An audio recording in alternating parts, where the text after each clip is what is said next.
ಕೇರಳದ ವಯನಾಡಿನಲ್ಲಿ ಶವಗಳ ಶೋಧ ಕಾರ್ಯ 6ನೇ ದಿನ ಕೂಡ ಮುಂದುವರೆದಿದೆ.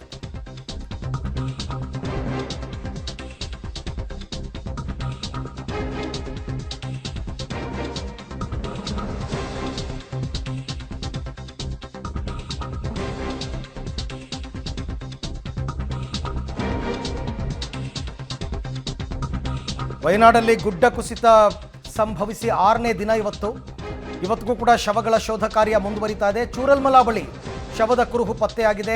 ಶವ ತೆಗೆಯೋದಕ್ಕೆ JCBಯನ್ನು ಬಳಸಿ ಕಾರ್ಯಾಚರಣೆಯನ್ನು ಮಾಡ್ತಾ ಇದ್ದಾರೆ.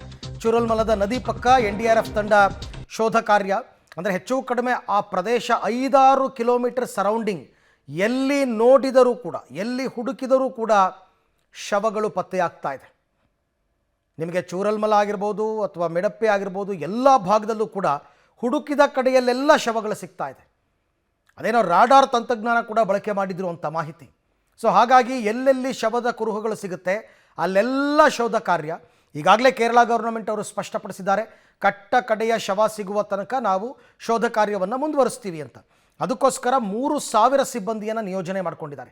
ಇಲ್ಲಿ ನೀವು ನೋಡ್ತಾ ಇದ್ದೀರಲ್ಲ, ಇದು ಗುಡ್ಡ ಕುಸಿತ ಸಂಭವಿಸಿ ಚೂರಲ್ಮಲ ಭಾಗ ಸಂಪೂರ್ಣ ಸರ್ವನಾಶ ಆಗೋಗಿದೆ. ಎಲ್ಲ ಅಲ್ಲೊಂದು ಇಲ್ಲೊಂದು ಮನೆಗಳು ಪಳೆಯುಳಿಕೆಗಳ ರೀತಿಯಲ್ಲಿ ಉಳ್ಕೊಂಡಿರ್ತಕ್ಕಂಥದ್ದು. ಇಲ್ಲೂ ಕೂಡ ಶವಗಳಿದೆ ಅನ್ನುವಂತಹ ಮಾಹಿತಿ ಸಿಗ್ತಾ ಇದೆ. ಅದಕ್ಕೋಸ್ಕರನೇ ಅಲ್ಲಿ JCBಯನ್ನು ಬಳಸಿ ಶೋಧ ಕಾರ್ಯವನ್ನು ಮಾಡ್ತಾ ಇದ್ದಾರೆ. ಈ ಬಗ್ಗೆ ಮತ್ತಷ್ಟು ಮಾಹಿತಿ ನನ್ನ ಕೊಲೀಗ್ ವಿಜಯ್ ನನ್ನ ಜೊತೆ ಈಗ ನೇರ ಸಂಪರ್ಕಕ್ಕೆ ಸಿಗ್ತಾ ಇದ್ದಾರೆ. ವಿಜಯ್, 6 ದಿನ ಆಯಿತು, 6ನೇ ದಿನ ಕೂಡ ಹುಡುಕಿದ ಕಡೆಯಲ್ಲೆಲ್ಲ ಶವ ಸಿಗ್ತಿದೆ ಅನ್ನೋ ಮಾಹಿತಿ. ಸದ್ಯಕ್ಕೆ ಕಾರ್ಯಾಚರಣೆ ಹೇಗೆ ಸಾಗ್ತಾ ಇದೆ ಚೂರಲ್ಮಲದಲ್ಲಿ? ಅರವಿಂದ್, ಈಗ ನಾನು ಚೂರಲ್ಮಲದಲ್ಲೇ ಇದ್ದೀನಿ. ಚೂರಲ್ಮಲದಲ್ಲಿ ಬರದಿಂದ ಇವತ್ತಿನ ಕಾರ್ಯಾಚರಣೆ ಸಾಗಿದೆ. ಯಾಕೆಂದರೆ ಇವತ್ತು ಮಳೆ ಕಡಿಮೆ ಆದಂಥ ಹಿನ್ನೆಲೆಯಲ್ಲಿ ಚೂರಲ್ಮಲದಲ್ಲಿ ಒಂದು ಬರದಿಂದ ಕಾರ್ಯಾಚರಣೆ ನಡೀತಕ್ಕಂಥ ಕಾಣ್ತಾ ಇದ್ದೀವಿ. ನೀವು ದೃಶ್ಯಗಳು ಕೂಡ ಗಮನಿಸ್ಬೋದು. ಇದೀಗ JCBಯನ್ನು ಬಳಸೋದ್ರ ಮೂಲಕವಾಗಿ ಒಂದು ಮನೆಯಲ್ಲಿ ಒಂದು ಕಾರ್ಯಾಚರಣೆಯನ್ನು ನಡೆಸ್ತಾ ಇರ್ತಕ್ಕಂಥದ್ದನ್ನು ಕಾಣ್ತಾ ಇದ್ದೀವಿ. ಸಾಕಷ್ಟು NDRF ಮತ್ತು ಸೇನಾ ಸಿಬ್ಬಂದಿಗಳು ಕೂಡ ಇಲ್ಲೇ ಬಿಡುಬಿಟ್ಟಿರ್ತಕ್ಕಂಥದ್ದು. ಪದೇ ಒಂದು ಕಾರ್ಯಾಚರಣೆಯನ್ನು ಚುರುಕನ್ನಗೊಳಿಸೋದ್ರ ಮೂಲಕವಾಗಿ ಶವವನ್ನು ಹೊರ ತೆಗೆಯುವಂಥ ಕೆಲಸಕ್ಕೆ ಮುಂದಾಗಿದ್ದಾರೆ. ಇದ್ರ ಜೊತೆಗೆ ಈಗಾಗಲೇ ಡಾಗ್ ಸ್ಕ್ವಾಡ್ ಕೂಡ ಬಳಕೆ ಮಾಡಿಕೊಂಡು ಶವಗಳು ಎಲ್ಲಿದ್ದಾವೆ ಅವುಗಳನ್ನು ಪತ್ತೆ ಹಚ್ಚತಕ್ಕಂಥ ಕೆಲಸ ಕೂಡ ನಡೀತಿದೆ.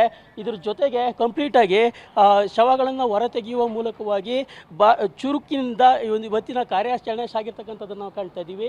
ಇಂದು 6ನೇ ದಿನದ ಕಾರ್ಯಾಚರಣೆ ನಡೆದಿರ್ತಕ್ಕಂಥದ್ದು ಇದು ಬರದಿಂದ ಸಾಗಿದೆ. ಅರವಿಂದ್, ಓಕೆ, ಥ್ಯಾಂಕ್ ಯು ತಮ್ಮ ಎಲ್ಲ ಮಾಹಿತಿಗೆ ವಿಜಯ್.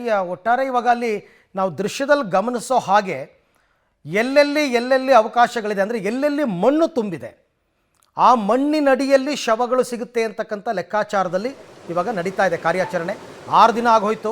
ನಾಪತ್ತೆಯಾದವರು ಇನ್ನು ಬದುಕುಳಿದಿರುವ ಸಾಧ್ಯತೆ ತೀರಾ ಕಡಿಮೆ ಇಲ್ಲ ಅಂತಲೇ ಹೇಳ್ಬೋದು. ಹಾಗಾಗಿ ಇವಾಗ ನೇರವಾಗಿ ಎಲ್ಲೆಲ್ಲಿ ಶವಗಳು ಸಿಗುತ್ತೆ ಅದರ ಕಾರ್ಯಾಚರಣೆ ನಡೀತಾ ಇದೆ. 3,000 ಜನರನ್ನ ಡಿಪ್ಲಾಯ್ ಮಾಡ್ಕೊಂಡಿದ್ದಾರೆ. NDRF ಟೀಮ್ ಇದೆ, SDRF ಟೀಮ್ ಇದೆ, ಸೇನಾ ಕಾರ್ಯಾಚರಣೆ ನಡೀತಾ ಇದೆ, ಸ್ವಯಂ ಸೇವಕರು ವಾಲಂಟಿಯರ್ಸ್ ಬಂದಿದ್ದಾರೆ, ಅಲ್ಲಿನ ಪೊಲೀಸ್ ಫೋರ್ಸ್ ಇದೆ. ಎಲ್ಲರೂ ಸೇರಿ 3,000 ಜನ ಈಗ ಆ ಉಳಿದಿರುವಂತಹ ಪ್ರದೇಶ ಅಲ್ಲಿ ಇವಾಗ ಕೆಲಸ ಕಾರ್ಯಗಳು ನಡೀತಾ ಇದೆ. ಯಾಕೆಂದರೆ ಇನ್ನೂ ಕೂಡ ಕೆಲವರು ನಾಪತ್ತೆ ಆಗಿದ್ದಾರೆ, ಕೆಲವರು ಶವ ಸಿಕ್ಕಿಲ್ಲ. ಅವ್ರ ಸಂಬಂಧಿಕರೆಲ್ಲ ಹೇಳ್ಕೊಂಡಿದ್ದಾರೆ, ನಮ್ಮ ಕಡೆಯವರು ಪತ್ತೆ ಆಗಿಲ್ಲ ಅಂತ. ಹಾಗಾಗಿ ಹುಡುಕಾಟವನ್ನು ನಡೆಸಲೇಬೇಕು, ಬೇರೆ ದಾರಿನೇ ಇಲ್ಲ.